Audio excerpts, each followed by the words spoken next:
Chapter 1. The first day, I told myself she was busy. Rachel had always been a terrible phone responder. Even in high school, I'd send 3 texts before she'd send a single emoji back. I was a mother who knew the sound of silence. It never frightened me before. That was my first mistake. I woke up on Monday morning and made my coffee. I sat at the kitchen table and looked at my phone. No messages. No missed calls. I scrolled through my contacts and stopped on her name. I tapped it. The phone rang and rang. It went to voicemail. I hung up without leaving a message. I told myself she was at work. She worked at the clinic on the south side of town. She was a receptionist. She had long hours. I knew she was busy. I was being silly. I went about my day. I went to the grocery store. I talked to Mrs. Patterson at the checkout. She asked about Rachel. I said she was doing fine. I said she was happy. The words felt hollow in my mouth. When I got home, I checked my phone again. Nothing. I called her again. The phone rang. It went to voicemail. I hung up. I didn't leave a message because I didn't want to sound desperate. That was my second mistake. I ate dinner alone. My husband Frank had been gone for 6 years now. I had learned to live with the quiet. But the quiet tonight felt different. It felt heavy. It felt like it was waiting for something. I went to bed early. I laid in the dark and stared at the ceiling. I tried to remember the last time I talked to Rachel. It was 4 days ago. She called me on Thursday evening. She sounded tired. She said she had a headache. She said she was going to go to bed early. I told her to take care of herself. She said she loved me. She said goodnight. That was the last time I heard her voice. The second day, the itch started. It was a feeling under my skin. A restlessness that I couldn't shake. I got up early and called her again. The call went straight to voicemail. I left a message this time. Honey, it's Mom. Just checking in. Call me when you get this. I waited an hour. No call. I called again. Rachel, I'm starting to worry. Please call me back. I waited another hour. Nothing. I started to do things around the house to keep busy. I washed the dishes. I swept the floor. I rearranged the books on the shelf. I couldn't focus on anything. My mind kept drifting back to her. I looked out the window. The street was quiet. The sun was bright. It was a perfect summer day. I thought about how Rachel loved summer. She used to run through the sprinklers in the backyard. She used to laugh so loud the neighbors would complain. I missed that sound. I missed her. I called her best friend, Sarah. Sarah lived 2 towns over. She answered on the second ring. Hi, Mrs. Lawson, she said. How are you? I'm okay, I said. I was just wondering if you'd heard from Rachel lately. She hasn't been answering my calls. There was a pause. Sarah was quiet for a moment. I talked to her on Friday, she said. She seemed fine. A little distracted, maybe. But fine. Distracted how? I asked. I don't know, Sarah said. She just seemed like she had a lot on her mind. She said she was tired. She said she was going to take a nap. A nap. That was what she said to me too. She was always tired lately. She worked too much. She needed to rest. I was overreacting. Okay, I said. Thank you, Sarah. If you hear from her, please tell her to call me. I will, Sarah said. Don't worry too much, Mrs. Lawson. Rachel is tough. I hung up the phone. I wanted to believe her. I wanted to believe that Rachel was fine. But something in my gut told me otherwise. I called the clinic where Rachel worked. A woman answered. She had a high, pleasant voice. Valley Medical Center, she said. How can I help you? Hi, I said. This is Helen Lawson. I'm Rachel Lawson's mother. Is she in today? There was a pause on the other end. Rachel hasn't been in for a few days, the woman said. She called in sick on Friday. She hasn't come in this week. My heart dropped. She called in sick. Yes, ma'am, she said. She said she had a migraine. She said she'd be out for a few days. She had a migraine. That was what she told me. She had a migraine and she went to bed early. Did she say anything else? I asked. Did she sound okay? She sounded tired, the woman said. She said she'd be back on Monday. But she didn't show up. I thanked her and hung up. My hands were shaking. My daughter had been sick for days and I hadn't known. I hadn't gone to check on her. I had left her alone. I didn't know what to do. I was frozen. I sat in my chair and stared at the wall. The phone was in my hand. I should call the police. I should drive over there. I should do something. But I didn't. I told myself she was an adult. She was 34 years old. She had a job and a car and a house. She knew how to take care of herself. She didn't need her mother hovering over her. I made a sandwich for lunch. I didn't eat it. I threw it in the trash. I called her cell phone again. It went to voicemail. I left another message. Rachel, it's Mom. I'm really starting to worry. Please call me back. I love you. I waited. The phone didn't ring. The third day, I couldn't sit still. I felt like I was crawling out of my skin. I got in my car and drove to the grocery store. I bought a rotisserie chicken. It was warm in my hands. I thought about how Rachel used to love rotisserie chicken. She used to eat it straight off the bone. She would make a mess, and I would scold her. But I smiled at the memory. I drove to her house. It was in a cluster of beige townhouses. They all looked the same. I had to check the numbers twice to make sure I was at the right one. Number 14. That was hers. I parked the car and got out. The parking lot was empty. No other cars. No people. The whole place felt abandoned. It was too quiet. I walked up to her front door. The door was brown. The paint was chipping. There was a small welcome mat that said "Home Sweet Home." I looked at the window. The curtains were drawn. I couldn't see inside. I knocked. I waited. No answer. I knocked harder. I called her name. Rachel. It's Mom. Open up. Nothing. I put my ear to the door. I listened. I heard nothing. No TV. No music. No footsteps. Just silence. I pulled out my phone and called her. I heard a faint ringing sound. It was coming from inside the house. Her phone was in there. It was ringing and ringing. She wasn't answering. The call went to voicemail. I hung up. I knocked again. I banged on the door with my fist. Rachel, please open the door. I waited. The silence was suffocating. I looked around. The other townhouses were dark. The windows were empty. There was no one around to see me. No one to help. I checked the door handle. It was locked. I tried the windows. They were locked too. There was no way in. I left the chicken on the doorstep. I wrote a note on a napkin. Call me. I'm worried. Love, Mom. I tucked the note under the lid of the container. I stood up and looked at the door one more time. I thought about breaking it down. I thought about calling the police.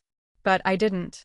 I got in my car and I drove home. The fourth day, the dread was a physical weight on my chest. I woke up at 3 a.m. and I couldn't go back to sleep. I lay in bed and stared at the ceiling. My mind was racing with terrible thoughts. I imagined her lying on the floor. I imagined her hurt. I imagined her dead. I got up and made coffee. I didn't drink it. I called her phone again. It went straight to voicemail. The battery was dead. Or she turned it off. I called the complex manager. He was a thin man with a thick mustache. He answered on the first ring. Springfield Townhouses, he said. How can I help you? This is Helen Lawson, I said. I'm Rachel Lawson's mother. I haven't been able to reach her for a few days. I went to her house yesterday and no one answered. I'm worried. There was a pause on the other end. I haven't seen her in a few days, he said. She's a quiet one, your daughter. Keeps to herself. I know, I said. But she always answers my calls. Something is wrong. She's probably just busy, he said. She's a young woman. She's got her own life. I'm not asking for your opinion, I said, my voice sharp. I'm asking if you've seen her. I told you I haven't, he said. I haven't seen her since Friday. She came home from work and that was the last I saw of her. Friday. That was the day she called in sick. That was the last day anyone saw her. I hung up the phone. I was trembling. I called the police. I spoke to a dispatcher. She was calm and professional. I'd like to file a missing persons report, I said. Your name and location. Mom, I gave her my name. I gave her my address. I gave her Rachel's address. Ma'am, the dispatcher said. Has she missed work? Has she told you she was going anywhere? She called in sick on Friday, I said. But she hasn't been seen since. She hasn't answered her phone. I went to her house and there was no answer. I'm very worried. Ma'am, she said. It's only been 4 days. She's an adult. She might just be taking some time to herself. We don't have enough evidence to file a missing persons report at this time.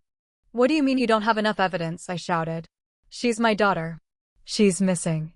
Ma'am, I understand you're upset, she said. But we have to wait. Most adults who go missing turn up within a few days. If she's still gone by the end of the week, we can look into it. I slammed the phone down. I felt helpless. I felt like the world was against me. No one would help me. I was all alone. I sat in my chair and I cried. I cried for my daughter. I cried for my husband. I cried for myself. I was an old woman. I had nothing left in this world but her. And no one cared. The 5th day, I couldn't breathe. I woke up at 4 a.m. and the house was too big. It was too quiet. I couldn't stay there anymore. I had to see her. I had to see her with my own eyes. I got dressed. I put on my old jeans and a sweater. I put on my sturdy walking shoes. I grabbed my keys and my purse. I got in my car and I drove to her house. The sun was just coming up. The sky was pink and orange. It was a beautiful morning. But I didn't see any of it. I only saw her door. I only saw her face. I parked the car and got out. I walked up to her door. I pulled out my key. I had a key. She had given it to me the day she moved in. Just in case, she said. In case something happens. I slid the key into the lock. It turned with a loud click. The door swung open. The smell hit me first. It was heavy and cloying. It smelled like dirty laundry and sweat and something else. Something metallic.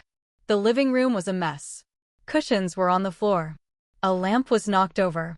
Dishes were piled in the sink. It looked like a frantic mess. But it was the quiet that screamed. Rachel, I called out. My voice sounded thin and weak. Honey, it's Mom. No answer. I walked through the living room. My feet made a squelching sound on the carpet. The carpet was damp. I looked down. There was a trail of wet footprints leading from the front door to the hallway. They weren't my footprints.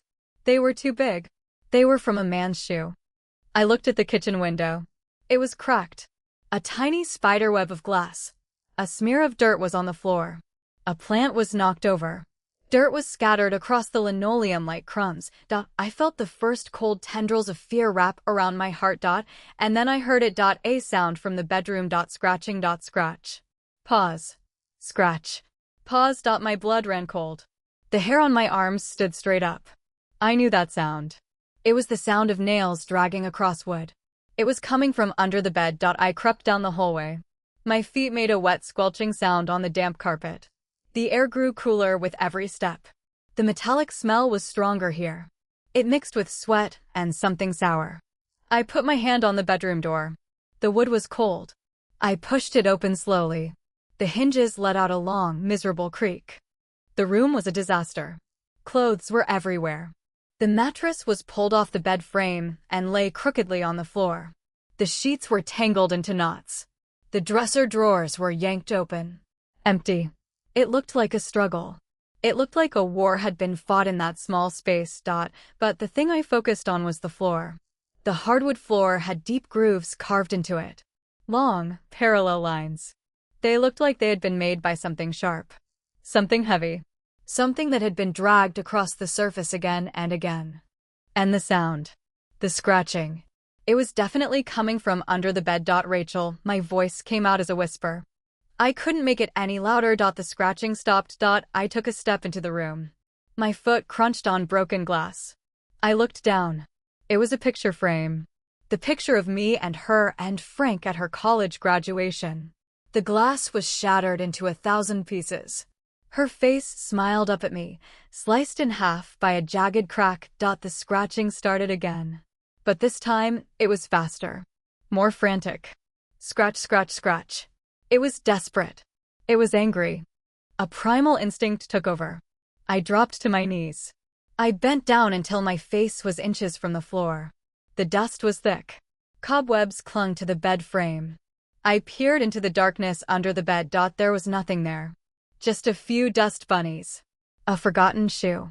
An old book with a broken spine. The scratching sound had vanished. The room was silent again. I sat back on my heels. I was breathing hard. My heart was pounding so loud I could hear it in my ears. What had I heard? Was it a rat? A pipe settling? My own mind playing tricks on me. I pushed myself up using the bed frame. My hand slipped on the edge of the mattress. I looked at my palm. It was wet. I looked at the mattress. A large, dark stain was spreading across it. I touched it. The liquid was cold. It was sticky. I pulled my hand away and looked at it in the dim light filtering through the curtains. My hand was covered in red blood. I screamed. The sound tore out of my throat like an animal. I stumbled backward, knocking into the dresser. A drawer fell out with a crash. It spilled its contents across the floor. Her things. Her hairbrush. A scarf. A pair of socks. A bottle of perfume that shattered and filled the room with the smell of lilacs. The domesticity of it made me sick. I backed up into the hallway. I was hyperventilating. I couldn't catch my breath. I fumbled for my phone in my pocket. My hands were too shaky to dial. I dropped it. It clattered to the floor and spun in a circle before coming to a stop. As I bent down to pick it up, I saw something. A small scrap of white paper, half hidden under the edge of the bed frame. I reached for it. My fingers were trembling so badly I could barely grab it. I pulled it out and held it up to the light. It was a receipt. From a hardware store. Dated 3 days ago. It was for a padlock. A heavy-duty padlock. The kind you use on a storage unit. The kind you use to keep someone locked inside. I looked at the bedroom door. There was a hasp on the door frame. A metal loop. I hadn't noticed it before. It was brand new. The screws were shiny. The metal was bright. They had put a lock on the outside of her door. They locked her in. My stomach lurched. I thought I was going to be sick. I leaned against the wall and pressed my hand to my mouth. The blood was still wet on my skin. It smeared across my lips. I heard it again. The scratching. But this time, it wasn't under the bed. It was behind me. Coming from the closet in the hallway. I spun around. The closet door was slightly ajar. A sliver of darkness showed through the crack. I stared at it. The scratching continued. Slow. Rhythmic. Scratch. Pause. Scratch. Rachel, I whispered again. Is that you? The scratching stopped. I took a step toward the closet. My legs felt like they were made of lead. Every step was a battle. I reached out my hand. My fingers touched the doorknob. It was cold. It was smooth. I yanked the door open. A body fell out. It was a man. He was large. Broad shoulders. A thick neck. He wore a heavy work coat, the kind you see on construction workers. His face was pale. His eyes were wide open, staring at nothing. His mouth was frozen in a silent scream. There was a thick, deep gash across his throat. The skin was split open like a zipper. Dark blood had dried in a crusty line from his ear to his collarbone. The metallic smell was overwhelming. I couldn't breathe. I couldn't think. He was dead. He was very dead. I screamed again. I stumbled backward, tripping over my own feet. I hit the wall and slid down to the floor. I couldn't stop staring at him. He was just lying there. His body was twisted at an unnatural angle. His arms were splayed out. His hands were covered in scratches. His fingernails were torn and bloody. Deep gashes. Fresh wounds. He had been the one scratching. He was scratching the inside of the closet door. He had been trapped in there. He had been locked in there. He had scratched and scratched until his nails were gone. I covered my mouth with my hands. I couldn't look at him. But I couldn't look away. My mind was spiraling. A dead man in my daughter's hall closet. His hands were torn to pieces. He had been trying to get out. If he was locked in the closet, where was my daughter? The realization hit me like a physical blow. A punch to the gut. He was the threat. He was the intruder. He was the one who had broken in. He left the wet footprints. He attacked her. He tried to hurt her. And she fought back. She killed him. She stabbed him in the throat, and she dragged him to the closet, and she locked him in. She locked the monster in the dark. But then what happened to her? Where did she go? I looked back at the bloody mattress. The dark stain was so large. There was so much blood. Too much blood. It had soaked through the mattress and dripped onto the floor. There was a puddle of it on the hardwood. A dark, sticky pool. She was hurt. She was badly hurt. She must have dragged herself out of the room. She must have tried to get help. But the door was locked from the outside. She couldn't get out. She was trapped in here with him. But she fought back. She locked him in the closet. Then what did she try to escape? Did she try to call for help? I looked at the bedroom window. It was open. Just a crack. The screen was cut. A jagged hole. Big enough for a person to climb through. I scrambled to my feet. I ran to the window and pushed it open all the way. I leaned out. The ground outside was muddy. Fresh mud. And there, pressed into the mud, were two sets of footprints. One set was large. Heavy tread. A man's work boots. The other set was small. Narrow. Barefoot. They led away from the window, across the small patch of grass, and disappeared into the alley behind the townhouses. My daughter had crawled out that window. She had run. Barefoot and bleeding, she had run for her life.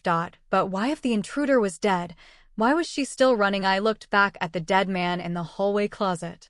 His throat was cut. He wasn't a threat anymore. He was a corpse. So who was she running from? Who else was in this house? I turned in a slow circle. My eyes scanned the room. The bloody mattress. The broken picture frame. The scattered clothes. The deep gouges in the floor. The gouges. The long, parallel lines. They led away from the bed. They led toward the window. They were from something sharp. Something dragged across the wood. Something heavy. I looked at the dead man's hands. His fingernails were torn. But the gouges in the floor were too wide. Too deep. They weren't made by fingernails. They were made by something else. I remembered the scratching. The sound from under the bed. It had stopped. It had started again in the closet. But it wasn't her. It was him. The dead man. He was trying to get out. So who was making the original sound? The one I heard first. The one that made me drop to my knees and look under the bed. A cold draft swept over me. I shivered. I looked back at the bed. The crooked mattress. The dark stain. The pool of blood on the floor. The bed. The scratching was coming from under the bed. I dropped to my knees again. I leaned down. I peered into the darkness. My eyes adjusted. The shadows took shape. And I saw her. Curled into a tight ball in the farthest corner. Her body was so still. So small. She was naked. Completely naked. Her skin was pale, almost translucent. She was covered in blood. Dried blood and fresh blood. It was smeared across her chest, her arms, her legs. It was in her hair. Rachel, the name caught in my throat. I couldn't breathe. Rachel, baby, is that you? She didn't move. She didn't respond. She was a statue. A ghost. I reached out my hand. My fingers brushed against her arm. She was cold. She was so cold. Her skin was like ice. Mom.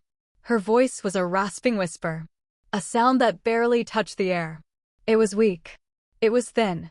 It was the voice of someone who had been screaming for days and had no scream left. I'm here, baby, I said.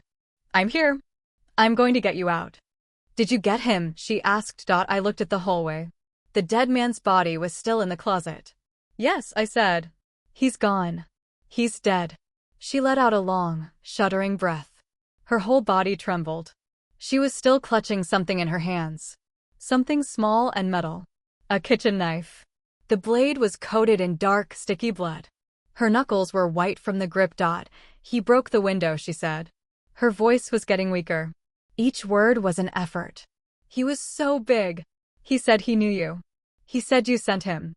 My blood froze. He said what? He said my mother sent him to check on me. Her eyes, two dark hollows in her ashen face, fluttered open. She stared at me.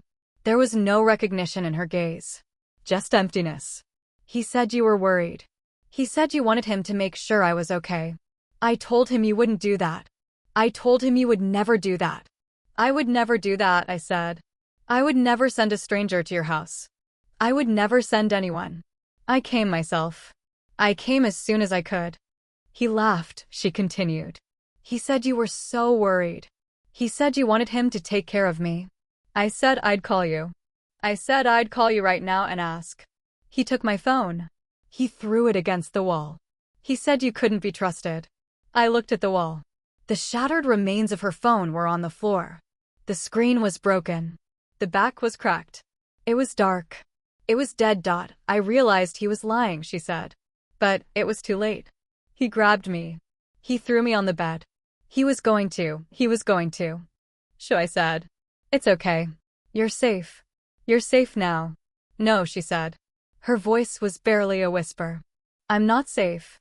He's still here. I felt my heart stop. Who is still here? She shook her head. Her eyes darted around the room. She was terrified. I could see the fear crawling all over her face. It was raw. It was primal. The second one, she whispered. The one I couldn't kill. I looked around the room. The closet was full of a dead man. The window was open. The hallway was empty. There was no one else. There was no one. Baby, I said gently. You're in shock. There's no one else. You killed him. You locked him in the closet. You got out. You survived. I'm going to get you out of here and we're going to get you help. No. She grabbed my wrist. Her grip was surprisingly strong. You don't understand. There were two of them. Two, my voice cracked. They came together, she said. The one in the closet, he was the first. He knocked on the door. He said my car was being towed. He said I had to move it. I opened the door and he pushed his way in. He was so big. I tried to fight him. I scratched his face. I kicked him. But he was too strong.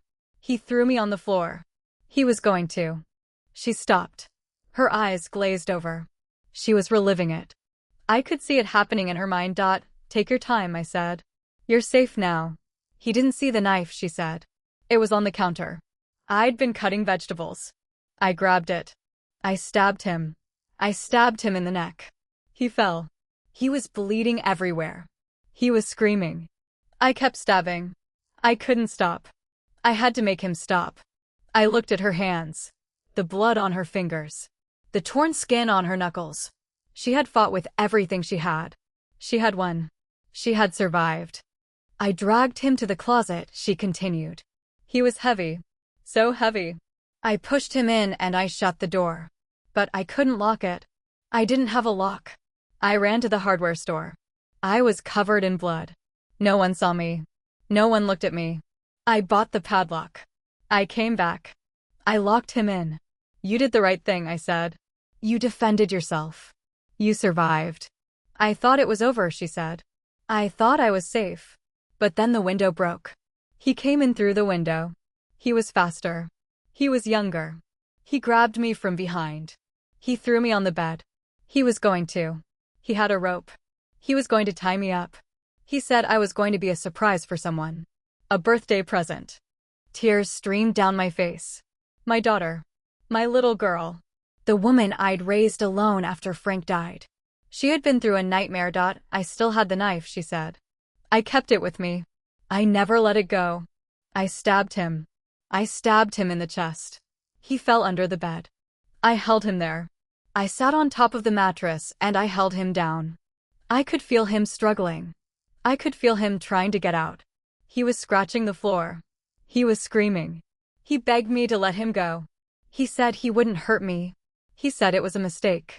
But I didn't believe him. I couldn't let him go. If I let him go, he would kill me. I looked at the floor. The deep gouges. The scratching. The sound I had heard from the hallway. It was the second intruder. He was under the bed. He was trying to get out. My daughter was holding him down. She had held him down for 5 days. Where is he now? I asked. My voice was barely a whisper. He got out, she said. I couldn't hold him anymore. I was too weak. He pulled himself out from under the bed. He was bleeding. He was hurt. But he got up. He went into the hallway. He went into the closet. The closet, I looked at the hallway. The closet door was open. The dead man's body was in there. There's only one body in there. The first one. The one you stabbed in the neck. I know, she said. The second one, he didn't stay. He climbed into the wall. I stared at her. Into the wall, there's a hole, she said. Behind the closet. He went in there. He's been in there ever since. I can hear him. He walks around. He scratches. He talks. He talks to me. He tells me things. I felt a chill run down my spine. What does he tell you? She looked at me with hollow eyes. He tells me about you. He knows your name. He knows where you live. He says you're next. He says I was just the beginning. My blood ran cold. I wanted to believe she was hallucinating. I wanted to believe she was in shock. But there was something in her eyes. Something real. Something terrified. I stood up. I walked to the hallway closet. I peered inside. The dead man's body was crumpled on the floor. I looked past him.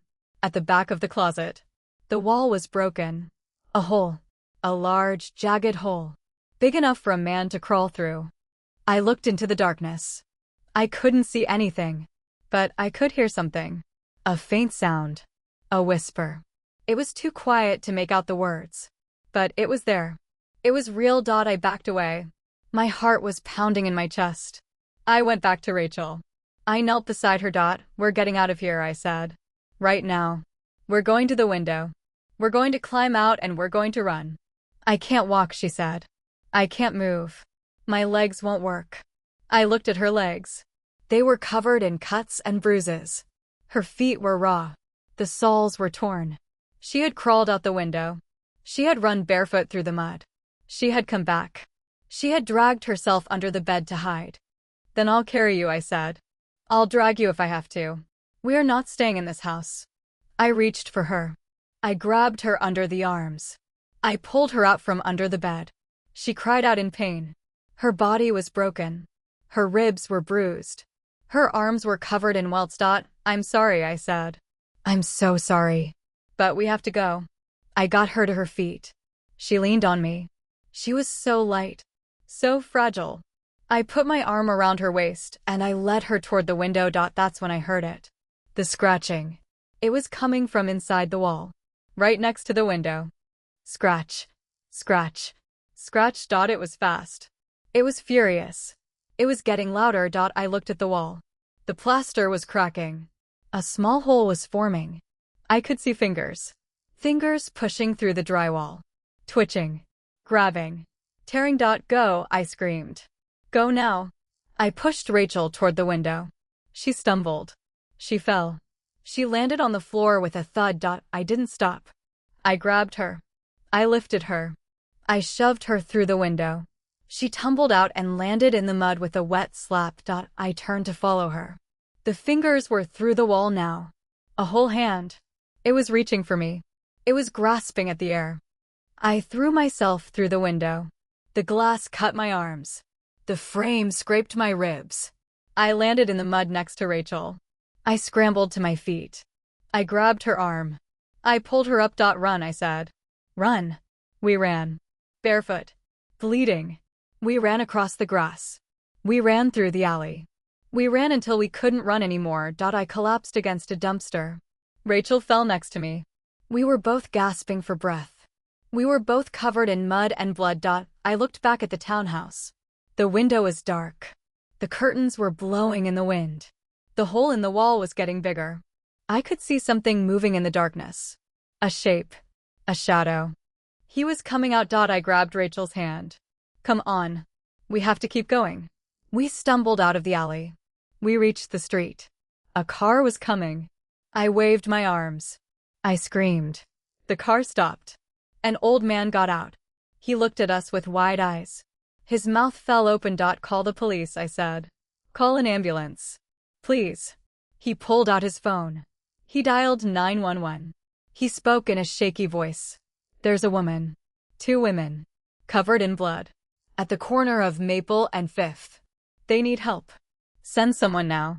I sat down on the curb. Rachel collapsed next to me. She put her head in my lap. I stroked her hair. She was trembling.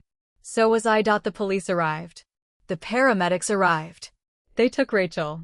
They put her on a stretcher. They wrapped her in blankets. They put in 4 in her arm. They asked me questions.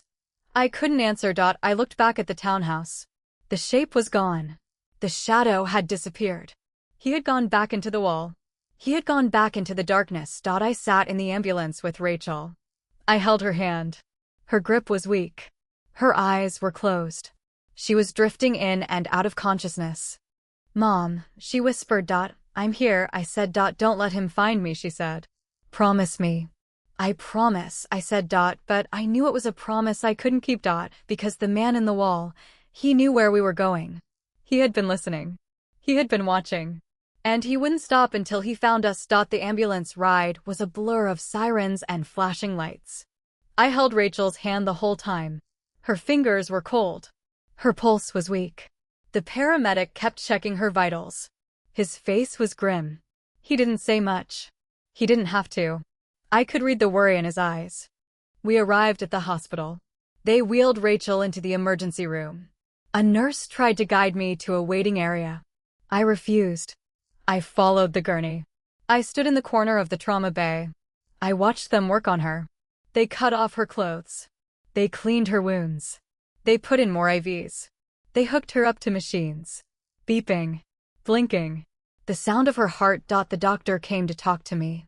He was young. He had kind eyes. "Your daughter is stable," he said. "But she's lost a lot of blood. She's dehydrated. She has multiple contusions and lacerations. She's going to need surgery on her ribs." "Will she be okay?" I asked. My voice was hollow. I didn't recognize it. "It's too early to say," he said. "But she's strong. She's a fighter. That's going to help." A fighter. That's exactly what she was. She fought 2 men. She killed one. She held the other one down for 5 days. She survived. The police came. 2 detectives. A man and a woman. They asked me questions. I told them everything. The broken window. The wet footprints. The man in the closet. The man in the wall. The scratching. The voice. They exchanged glances. I could see the skepticism on their faces. They didn't believe me. They thought I was a hysterical old woman. They thought I was making it up. "Ma'am," the male detective said. "Are you sure you saw a second man?" "I saw his hands," I said. "I saw them coming through the wall. He was reaching for me. He was trying to grab me." "We'll send a team to the townhouse," the female detective said. "We'll search the property." I nodded. I was too tired to argue. I was too tired to care. They left. I sat in the waiting room. The chairs were hard. The lights were bright. The coffee was terrible. I drank it anyway. I needed something to keep me awake. I thought about Frank. I thought about the way he used to hold me when I was scared. I thought about the way he used to promise me everything would be okay. He always lied. He always promised things he couldn't deliver. He promised to protect us. He died. He left us alone. I looked at my phone. It was dead. I had no way of calling anyone. No way of knowing what was happening. The hours passed. The sun went down. The waiting room emptied. I was alone. A nurse came to find me. "Mrs. Lawson," she said. "Your daughter is awake. She's asking for you." I stood up. My legs were stiff. My back ached. I followed the nurse down the hallway. She opened the door to a private room. Rachel was in the bed. She was pale. She was thin. She had bandages on her arms and her head. Her hands were wrapped in gauze. But she was awake. She was looking at me. "Hi, Mom," she said. Her voice was weak. But it was there. It was her. I walked to her bedside. I took her hand. I squeezed it gently. "Hi, baby. Are you okay?" she asked. I laughed. It was a bitter sound. "I should be asking you that." "I'm okay," she said. "They gave me drugs. The good ones." I smiled. "That's my girl." We sat in silence for a while. The machines beeped. The Ford dripped. The world outside the window was dark. "The police came to see me," she said. "They asked a lot of questions." "Me too," I said. "They don't believe us." "I know," she said. "They think I'm crazy. They think I made it up." "I don't think you're crazy," I said. "I saw it. I saw his hands." She nodded. "He's not going to stop," she said. "He's going to come for us." "I know. What are we going to do?" I didn't have an answer. I didn't know what we were going to do. I didn't know how to fight a ghost. A man who lived in the walls. A man who could disappear into the darkness. We stayed in the hospital for 3 days. Rachel had surgery on her ribs. She had a plate and screws put in. The doctors said she would recover. They said she would be fine. But I knew she wouldn't be fine. None of us would ever be fine again. I went home to get her some clothes. I walked into her townhouse. The police had been there. They had searched it. There was yellow tape across the door. The living room was a mess. The bedroom was still covered in blood. The closet door was open. The dead man's body was gone. The hole in the wall was still there. A dark, gaping void. I walked to the closet. I looked at the hole. I peered into the darkness. I couldn't see anything, but I could hear something. A faint sound. A whisper. You came back, the voice said. I froze. My heart stopped. I couldn't breathe. The voice was coming from inside the wall. You should have stayed away, the voice said. I was going to let her go. But you had to come back. You had to be a hero. Who are you? I asked. My voice was trembling. I couldn't control it. Your husband's old friend, the voice said. He knew me. He knew what I did. He knew the things I was capable of. He told me about you. He told me about your daughter. He said you were the only things he ever loved. I wanted to take that away from him. I wanted to hurt him. But he died before I could. So I came for you instead. I felt a scream building in my throat. I couldn't let it out.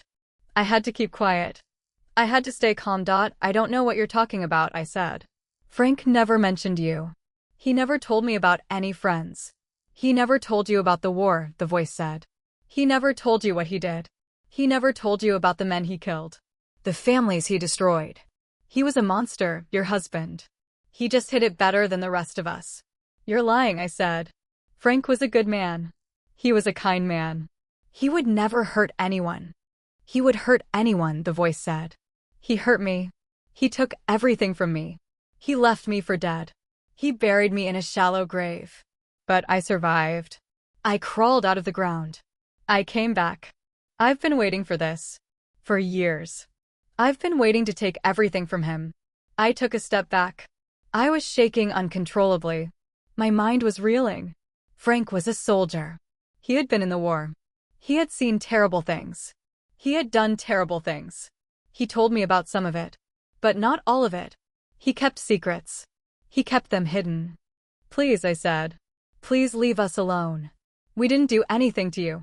We don't know anything about what happened. Frank is dead. He's been dead for 6 years. It's over. It will never be over, the voice said. Not until I finish what I started. I'm going to take everything from you. I'm going to watch you suffer. I'm going to watch you die. And then I'm going to enjoy the silence.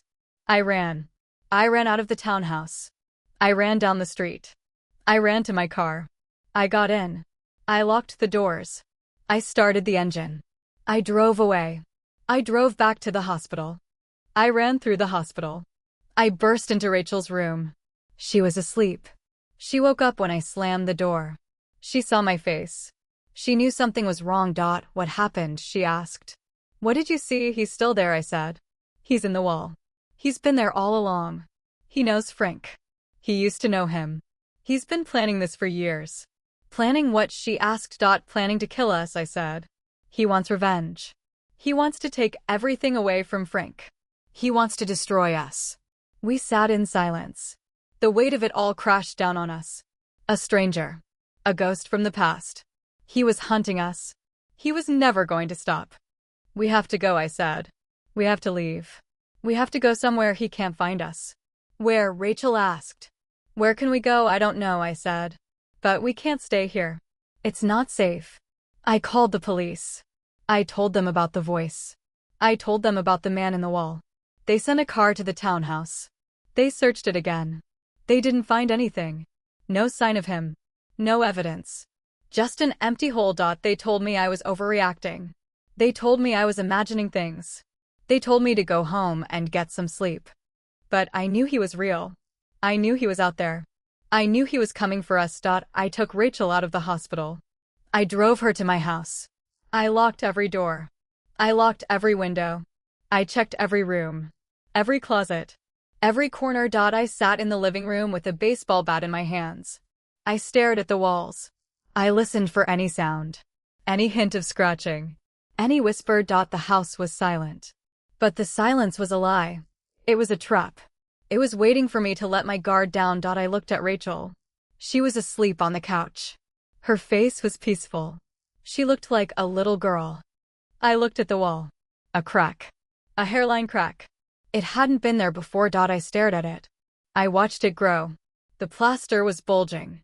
Something was pushing through. A hand. A hand reached through the wall. It was reaching for her. It was reaching for my daughter. I swung the baseball bat. I screamed. I swung again. I hit the hand. I hit it again. I heard a crunch. A cry of pain. The hand retreated. I stood in the middle of the room. My heart was pounding. My hands were shaking. I looked at the wall. The hand was gone. But the hole was there. A hole in my wall. A dark, gaping void. He had found us. He had followed us. He was here. He was in my house. I grabbed Rachel. I shook her awake. We have to go, I said. We have to go now. What's happening, she said. Her voice was groggy. Her eyes were unfocused. He found us, I said. He's in the house. We ran. We ran out the front door. We ran to the car. We got in. We drove. We drove until we couldn't drive anymore. We ended up in a motel on the outskirts of town. A cheap motel with dirty sheets and a broken TV. I locked the door. I pushed the dresser in front of it. I sat on the bed. I held Rachel in my arms. We didn't sleep. We just sat there, listening to the silence. But I knew he was coming. He was always coming. He was always there. In the silence. In the darkness. In the walls. And he would never stop until we were dead. We stayed in that motel for 2 days. 2 days of watching the door. 2 days of listening to every sound. 2 days of jumping at shadows. I didn't sleep. I couldn't. Every time I closed my eyes, I saw his hand. I saw it pushing through the wall. I saw it reaching for my daughter. Rachel was getting worse. She was pale. She was weak. She had stopped eating. She barely talked. She just sat on the bed and stared at the wall. She was waiting for him to come. She knew he would. We both knew. I had to do something. I couldn't just sit there and wait for him to find us. I had to fight back. I had to end this. I called the police again. I demanded to speak to a supervisor. I told them everything. I told them about the man in the wall. I told them about the voice. I told them about the hand. I told them he was following us. I told them he was going to kill us. The supervisor listened. He was calm. He was professional. Ma'am, he said. I've read the reports. I've spoken to my officers. They searched the townhouse. They found no evidence of a second intruder. They found no evidence of anyone living in the walls. Because he's not living there anymore, I said. He's following us. He's in my house now. He's in the walls of my house. Ma'am, he said. I understand you're scared. I understand you've been through a traumatic experience. But we can't do anything without evidence. We can't arrest a ghost. I hung up the phone. I was furious. I was terrified. No one would help us. No one believed us. I looked at Rachel. She was staring at the wall again. Her lips were moving. She was whispering something. Rachel, I said. What are you saying? She turned to look at me. Her eyes were empty. Hollow. He's talking to me, she said. He's telling me things. What things? I asked. About Dad, she said. About what he did. About the men he killed. The families he destroyed. He says Dad was a monster. He says he deserved to die. I felt a cold chill run down my spine. Rachel, I said. Don't listen to him. He's lying. He's trying to get inside your head. Maybe he's not lying, she said. Maybe Dad really was a monster. Maybe he deserved what happened to him. Maybe we deserve what's happening to us. I grabbed her shoulders. I shook her. Don't say that, I said. Don't you dare say that. Your father was a good man. He was a kind man. He loved us. He would never hurt anyone. He would never do the things he said. She looked at me. Her eyes were full of tears. How do you know? She asked. How do you really know? I didn't have an answer. I didn't know. I had never really known. Frank kept secrets. He kept them hidden. He never talked about the war. He never talked about the things he did. He just said he did what he had to do. He said he survived. He said that was all that mattered. I had always accepted that. I had always believed him. But now I was starting to doubt. I was starting to wonder if the man I married was someone else entirely. To get dressed, I said. We're leaving. Where are we going? Rachel asked. We're going to find out the truth, I said. We're going to find out who he really is. And we're going to find out how to stop him. I drove to Frank's old storage unit. It was a small, dusty room in a rundown facility on the edge of town. Frank had kept it for years. He said it was for old army memorabilia. He said it was nothing important. He said I should never open it. I had always respected his wishes. I had never opened it. But now I had to. I needed to know. I unlocked the door. I pulled it open. The air inside was stale. It smelled like old paper and rust. I turned on the light. A single bulb flickered overhead. The room was filled with boxes. Dozens of boxes. They were stacked on top of each other. They were covered in dust. I started opening them. I found old uniforms. Old photographs. Old letters. I found medals. I found dog tags. I found a journal. I picked up the journal. It was leather-bound. It was worn. The pages were yellowed. I opened it. The handwriting was Frank's. I recognized it immediately. I sat down on the floor. I started to read. Rachel sat next to me. She looked over my shoulder. The journal was a diary. A diary of the war. Frank wrote about the things he saw. The things he did. The things he was ordered to do. He wrote about a man. A man named Marcus. A man he had served with. A man who had been his friend. A man who had betrayed him. Marcus was a soldier. He was brave.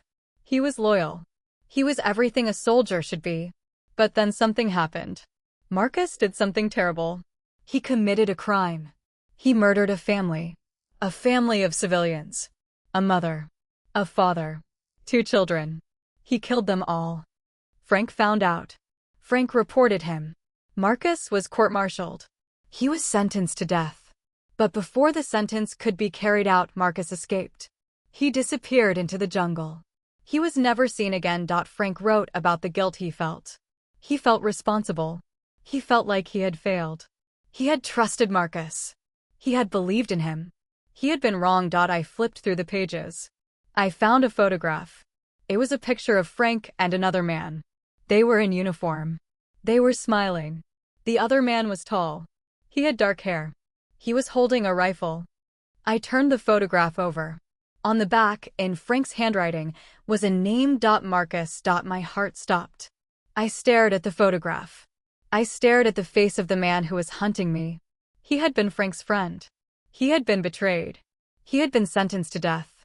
He had escaped. He had survived. And now he had come back for revenge. He was telling the truth, Rachel whispered. Dad really did do it. He really did destroy him. He was doing his duty, I said. He was reporting a crime. He was trying to do the right thing. Marcus doesn't think so, Rachel said. He thinks Dad betrayed him. He thinks Dad ruined his life. He wants revenge. He wants to make us pay. I closed the journal. I put it back in the box. I stood up. I walked to the back of the storage unit. There was another box. It was smaller. It was locked. I searched for the key. I found it in an old coat pocket. I unlocked the box. I opened it. Inside was a gun. A handgun. It was old. It was military issue. It was Frank's sidearm. I picked it up. It was heavy. It was cold. I checked the chamber. It was loaded. I looked at Rachel. She was staring at the gun. Her eyes were wide. Mom, she said. What are you doing? I'm going to end this, I said. I'm going to find him. I'm going to stop him. One way or another. Mom, no, she said. You can't. He's insane. He's dangerous. He'll kill you. Maybe he will, I said. But I can't live like this. I can't spend the rest of my life running. I can't spend the rest of my life being afraid. I have to face him. I have to fight him. She started to cry. Please don't go, she said. Please don't leave me alone. I won't, I said. I'm taking you with me. We're going to face him together. We're going to end this together. I drove to the townhouse. It was empty. The police tape was still across the door. I broke it.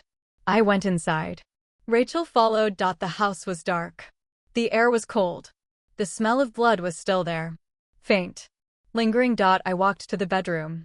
The hole in the closet wall was still there. I looked into it. I could see the darkness. The endless darkness. Marcus, I said. My voice echoed in the empty room. I know you're in there. I know you can hear me. I want to talk to you. Silence. I know what Frank did, I said. I know he betrayed you. I know he destroyed your life. I'm not saying he was right. I'm not saying he was wrong. I'm just saying I understand. I understand why you're angry. I understand why you want revenge. More silence.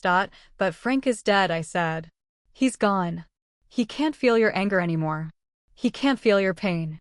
He's dead. And we're just his family. We didn't do anything to you. We didn't know anything about you. We were innocent. A sound. A rustling in the wall. The sound of movement. He was there. He was listening. Please, I said. Please stop this. Let us go. Let us live our lives. We won't tell anyone.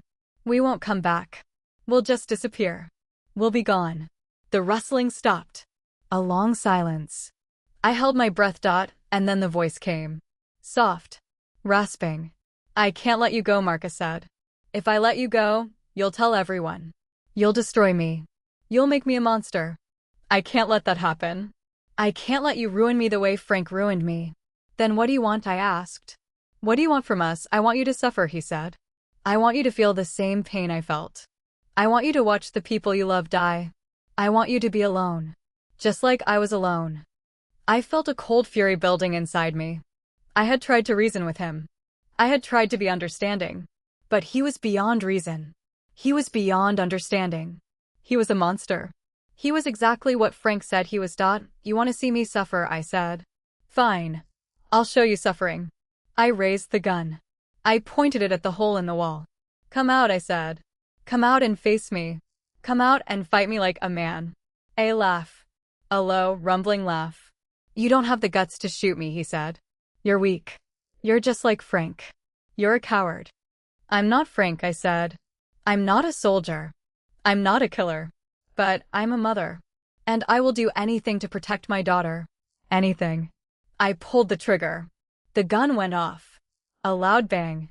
The bullet hit the wall. It shattered the plaster. I heard a cry of pain. A grunt. A curse. I had hit him. I heard movement. Scrambling. Clattering. He was trying to escape. I shot again. Again. Again. I emptied the gun into the wall. I kept pulling the trigger even after it was empty. Click. Click. Click. The dust settled. The smoke cleared. I looked at the hole. It was bigger now. The wall was destroyed. I could see into the crawl space. And I saw him. He was crouched in the darkness. He was bleeding. His arm was torn. His face was twisted in pain. He looked at me. His eyes were full of hate. Full of fury. You shot me, he said. His voice was incredulous. You actually shot me. You wanted to see me suffer, I said.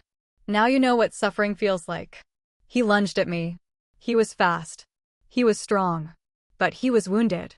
He was weak. I stepped aside. He stumbled. He fell. He crashed to the floor. I raised the empty gun. I swung it at his head. It connected with a sickening crack. He went limp. He was unconscious. He was lying on the floor. Bleeding. Broken. I looked at Rachel. She was standing in the doorway. She was staring at me with wide eyes. Mom, she said. What did you do? I did what I had to do, I said. I protected us.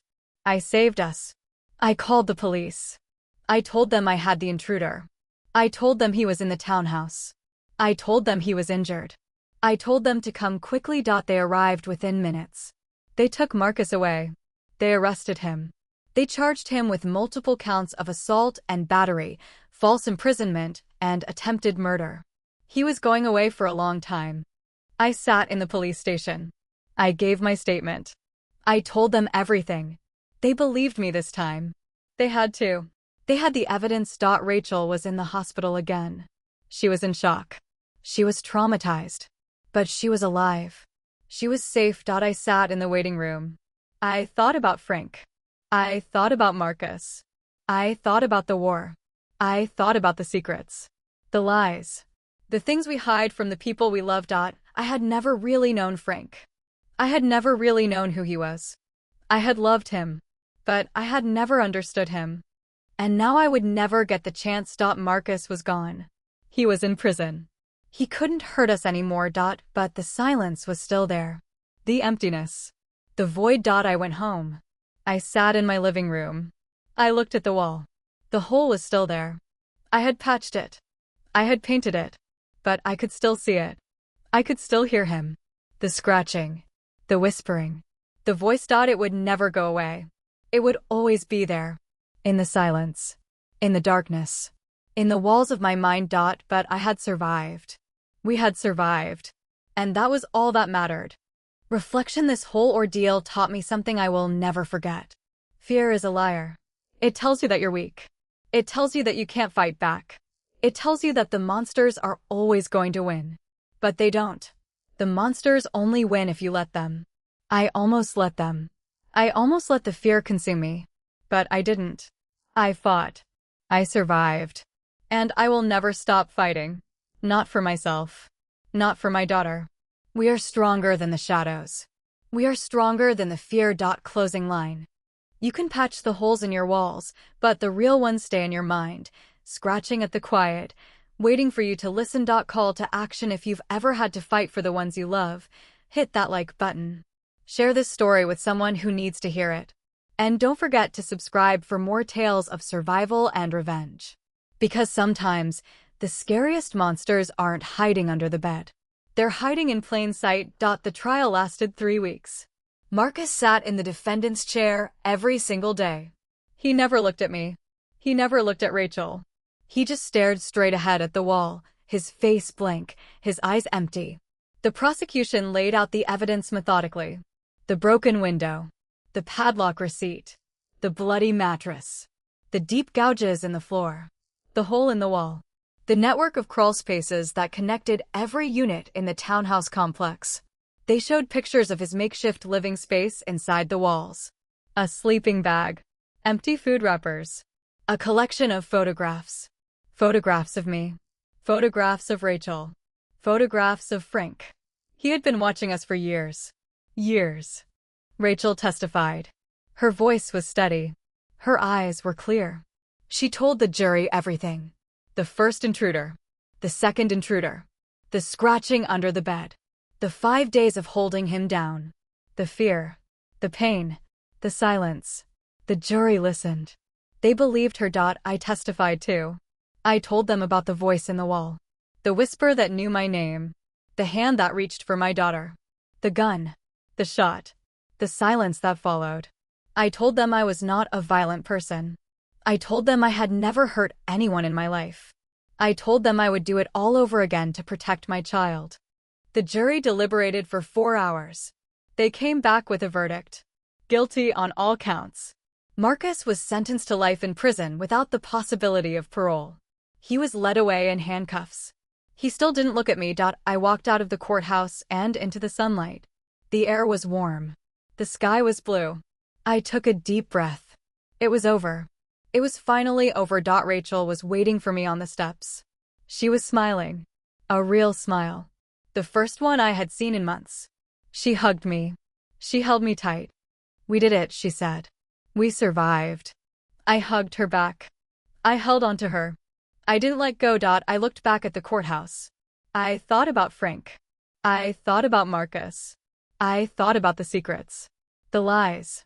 The violence that had followed us for so long. It was over. The scratching had stopped. The whisper was gone. The silence was just silence again. But I knew the truth now. I knew what lurked in the dark. I knew what hid in the quiet. And I would never forget it. I would never let my guard down again. We walked to the car. We drove home. We sat in the living room and we talked. We talked about everything.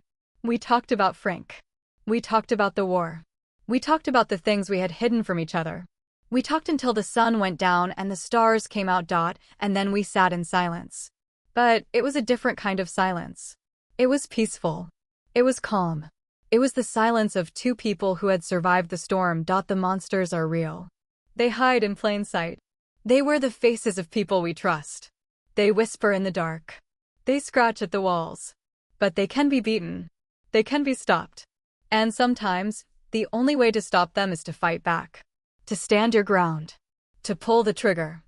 I am not a killer. I am a mother. And I will protect my daughter until my last breath. That's what I did. That's what I'll always do.